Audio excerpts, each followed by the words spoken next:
বিপদ লেগে থাকে এ থেকে মুক্তির উপায় কি?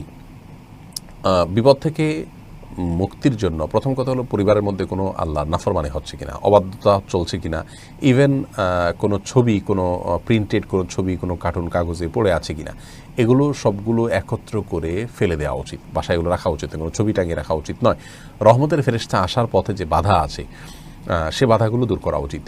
পিস টিভিতে আমাদের একটি ধারাবাহিক আলোচনা ছিল যেসব কারণে ঘরে রহমতের ফেরেশতা আসেন না, সেই কারণগুলো থেকে আপনার কি যেন বলে নিজেদের বাসা বাড়িকে মুক্ত করা দরকার।